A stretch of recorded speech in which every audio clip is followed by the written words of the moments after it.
দেশের অর্থনীতিতে বিপুল সম্ভাবনা এসএমই খাতের, যাকে এগিয়ে নিতে দরকার যথাযথ সরকারি নীতি ও ব্যাংক ঋণের সুবিধা। এগিয়ে আসতে হবে বেসরকারি খাতের অংশীদারদের।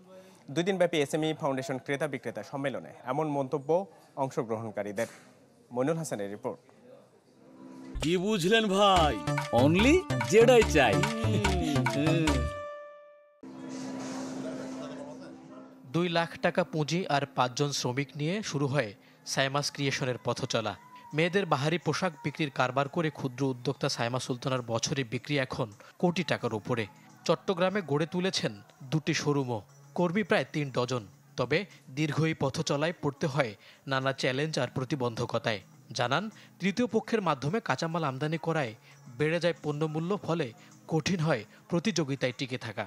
যেভাবে ডলার রেটটা বাড়ছে সেক্ষেত্রে দেখা যায় আমরা থার্ড পার্টি থেকে যখন এগুলো কালেক্ট করতে যাই, আমাদের আসলে র মেটেরিয়ালস কালেকশনের প্রাইসিংটা অনেক বেশি হয়ে যায়। একসময় নিত্য ব্যবহার্য ছিল কাঁসা পণ্য, কালের বিবর্তনে হারাতে বসেছে সেই ঐতিহ্য। তবে বছর 4 ধরে শোপিস ও ব্যবহার্য হিসেবে অনলাইনে এসব পণ্য বিক্রি চালু রেখেছেন ক্ষুদ্র উদ্যোক্তা শিউলি আক্তার। চাহিদা থাকার পরও রপ্তানিতে বাধা আর প্রচারণার অভাবে বাড়ছে না তার এই ব্যবসা। সরকারি ব্যবস্থাপনায়, সরকারি উদ্যোগে যে প্রচারণা, এটার ভালো দিকগুলো তুলে ধরা, সেইটা আমরা পাচ্ছি না। প্লাস হচ্ছে আমরা এক্সপোর্ট মার্কেটে যেতে পারছি না। এসএমই ফাউন্ডেশনের ক্রেতা বিক্রেতা সম্মেলনে সারা দেশ থেকে প্রায় অর্ধশত উদ্যোক্তা অংশ নিয়েছিলেন। রাজধানীতে হওয়া 2 দিনের এই আসরে, যেখানে নকশি কাঁথা, হস্তশিল্প, বেত ও বাঁশের তৈরি পণ্য, মৃৎশিল্প সহ বাহারি পণ্যের পসরা সাজিয়ে বসেছিলেন ক্ষুদ্র ও মাঝারি উদ্যোক্তারা।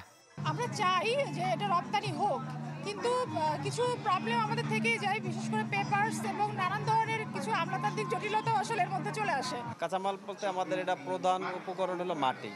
এই মাটির সংগ্রহ যখন আমরা করি তখন আমাদের অনেক বাধার সম্মুখীন হতে হয়।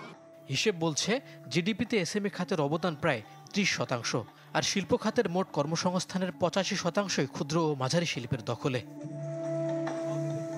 মইনুল হাসান, চ্যানেল 24, ঢাকা।